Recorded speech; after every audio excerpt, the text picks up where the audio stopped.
you're a sentimental bastard. You're all part of the same stab unit. When things get messy, it's a last resort, that's all. How's it work? What do you care? I care. Big deal. I'm interested. How's it work? By focusing your gaze on a specific place, it'll transport you to that location when you press the center crystal. But you only got one shot, because it uses every single ounce of energy from every single cell of your body. Pretty much kills you. Still, it's nice to have that last shot. Well, if you survive, chances are you'll just wake up dead at a different location. Like I said, if things get messy, it's a last resort. There's something about a slider shot that just gives such a different feeling and such a different mood to a shot and just whole new meaning, basically. And I've held off a long time in investing in a slider for a couple reasons. One, they are pricey. Two, there's not really a ton of scenarios where you really need a slider. Three, the experience I've had with other sliders and other brands, I haven't really loved my experience, even though they work.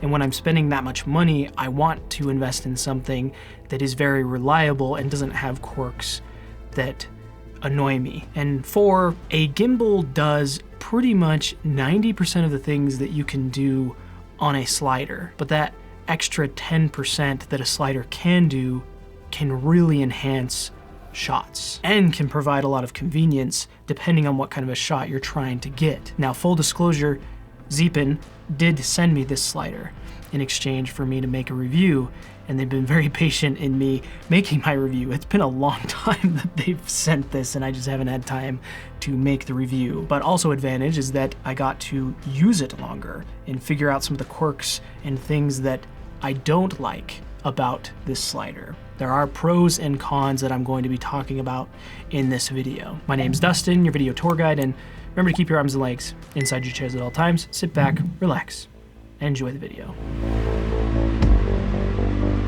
So first, let me talk about the things that I do like about this slider and at least go over a little bit about the slider. There's tons of videos out there about how you can use the Zeapon and set it up, but if you're looking to invest in this slider, this is probably a good video to watch because I'm not gonna be biased even though they sent me this slider, and I actually bought this portion of it myself so I could fully use it and give a good, valuable opinion, I guess. Now, I've used this not only in a professional work environment, but I've also used it in my own stuff, and I've just been, testing it as well with YouTube and in a bunch of different scenarios, basically. Some of the cool things about the slider is you can use it manually. You don't actually need to buy the motor part of this, right? And these legs will extend as well. These are some of the things that I do like about it. You can use this slider without the motor. You actually have to buy the slider.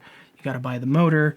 Then there's the tilt portion, the pan and tilt portion that you also have to buy separate. You can also adjust the tension, and you can lock the slider as well. So for like transporting and stuff like that. I have forgot sometimes to unlock this though when I go to use it, so just be sure to remember that. Another thing that I really like about the slider compared to like the Edelkrone is that it's very easy to just put together. So like for example, the slider's here, it's ready to go. The motor, and it's extremely easy to put on. Let me just flip this around. When you add the motor, I think it makes the most sense to add the motor. There's even buttons here. You can control it without actually using an app. I like that I can control and set keyframes and etc. by using this thing. It also just used these Sony, I can't remember, NL series batteries to mount it. Oops, let's just knock the camera off, that would have been bad. You can also connect via USB-C and power the slider that way. That is also something that I really like about this slider. Another thing that I really like about this is that, let me try and remove this, is right here, they have the two screw types here, and they just kind of like are inside themselves. So this is very intuitive and I really like that a lot. I also really like the carrying case that this comes into. It's very well built. It also comes with extra support. So when you have it on a tripod, you can actually screw those in right here and then use it and connect it to a tripod. Let me grab those real quick. So this is the case that it comes in, and these are the extra pieces that come to it that can give support when it's on a tripod. So there you go. Now another thing that I really like about this slider is the app. It's very reliable. The Edelkrone, the thing that I don't like about that one is it just disconnects randomly. And sometimes it takes like 30 minutes or more to get the app to connect to the slider. You have to unplug like the other and then replug it back in, close out in and out of the app. Like there's a lot of like troubleshooting just to get the thing to connect. This one, I boot up the app, it's seeing the slider now. Sorry, here I can hold it like this. And there you go, it's connected. So then I can click, make sure the slider's connected. And then I can just hit done because I'm not connecting anything else right now, just the slider, like the motor portion. And the app is very simple. You can slide it back and forth here, you can change the speed, and you can set up to 6 keyframes as well. You can also have it loop, and there's different modes you can do as well. There's video mode. This is an intelligent time lapse. They also have a custom time lapse mode. This is a stop motion.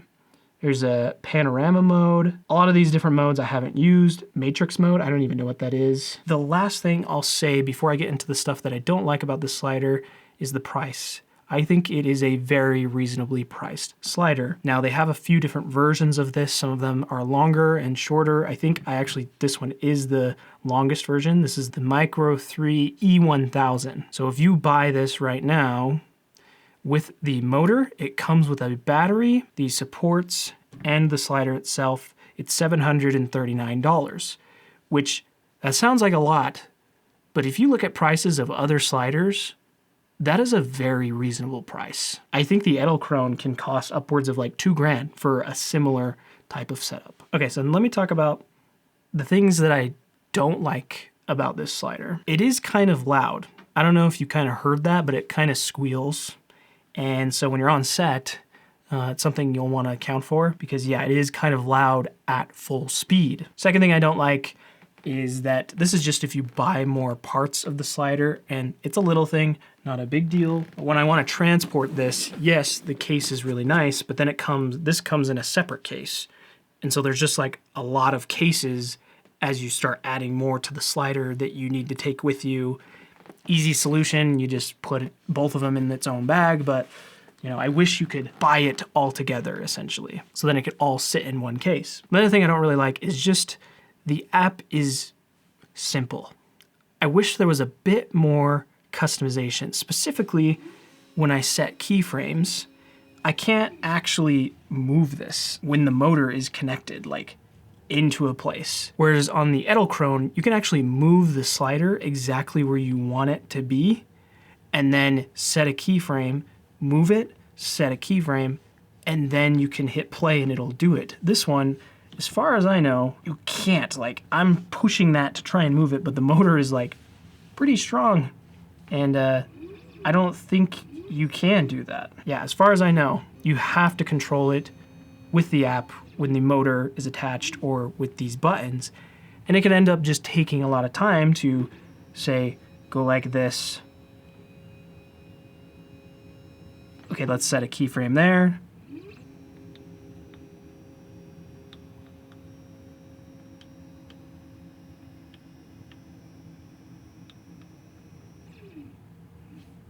And set a keyframe there.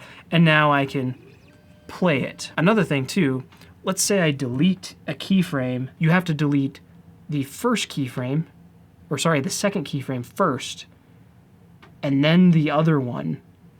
You can't delete any keyframes before. You can delete both keyframes after you set them. There's just not a lot of customization. You have to basically redo the whole thing, which comes to my next point as well. Let's say I set more than more than 2 keyframes, and then I hit play. It's going to go to the next keyframe and then stop and go to the next keyframe. Where this is kind of annoying is when you attach the pan and tilt portion of it. By the way, it is really easy to attach the pan and tilt version. There's a few things that I do really like about this pan tilt attachment. So you just screw that on, take the pan tilt portion of it, and just screw this on top. Well, since this is kind of annoying, I'll just show you how easy it is to remove it. So this is the pan portion of it. Easy, right? And then it's really easy to attach it, the tilt portion of it, like this. By the way, the batteries on this also last forever, which is also great. Go ahead and turn it on. And that's how easy it is to connect, by the way. It's already connected. Before I get back to the keyframing portion of it that I don't like, one thing I do like is the intuitiveness of this plate. It's actually like magnetized on here. So once I unscrew it all the way, it still feels like it's attached, but it's actually just, it's got a magnet here. And so, yeah, I don't know, I just think it's really kind of intuitive and cool. And then this just comes on, and then it magnetizes to it. You get this about in a spot where you think it's about at the center of gravity. And let me just turn this around. This is what I'm saying though about how it's kind of annoying how slow this can be, because yeah, I want to spin this all the way around and we're finally there. So let's say that I want to look at this monitor, look at the camera, and then look at this light. But I want it to keep doing the move, essentially, without stopping in the middle. There's not a way to do that. So it'll just come back to here, ease, stop, and then continue. Whereas I wanted a little more customization than that. Like what if I wanted it to just kind of hard stop here and go straight into the next one? So kind of what I'm saying is that you can't control the easing of the keyframes, and I wish you could. At least as far as I know, you can't. And I think it's something that could be adjusted through the app, but I don't see anywhere that you can do that. It looks like in the app there is a time-lapse trigger and there's a follow focus. So there is more to this thing. Another thing that's really nice when it comes to this is just you can close the app.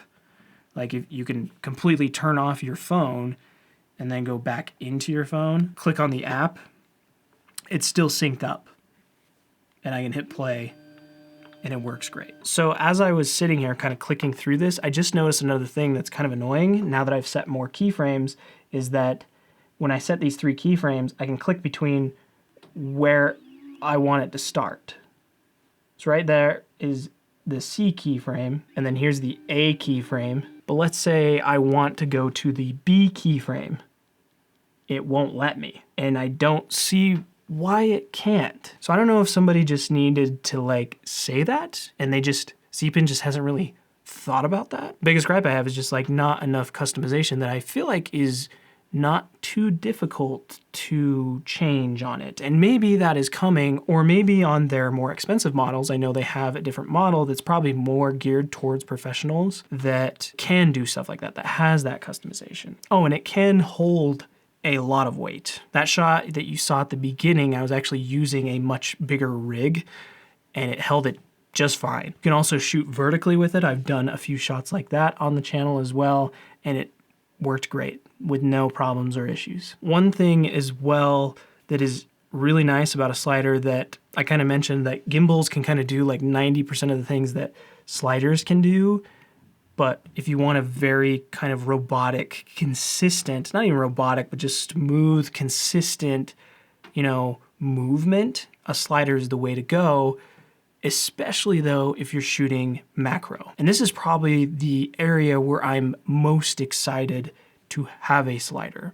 Those really close-up shots, even just on a longer focal length, but those macro close-up shots and those longer ones, it's really hard on a gimbal to get something very smooth and consistent and look really nice. In fact, this was the exact slider that I had in my wish list on Amazon before Zeapon had contacted me, because I just felt like it was the best, most affordable option. But overall, I really do like this slider, and I think it is a great beginner slider. So my final thoughts, let me just kind of wrap that up. I don't know if I really wrapped it up if you're a videographer who's looking to up their game, or even a time-lapse photographer too, if you're looking to kind of get your first slider and you want it to do 2 keyframe points eased back and forth essentially. But if you need something more professional, then I think eventually you might have to upgrade to a different slider, or maybe the more kind of pro slider that they have, that Zeapon has. And I don't know, maybe they would send me that one and then I can kind of compare the two. If you guys are interested in that, then let me know. Or if you just pick up one of the aspect ratio brims from my shop, then maybe I can just buy it myself. Let me know what your thoughts are. I'm gonna leave a link in the description. That is an affiliate link, so it does support me if you decide to purchase one of these. You can also support the channel just by hitting the subscribe button and the bell button to be notified of future uploads. Till the next video though, happy filming.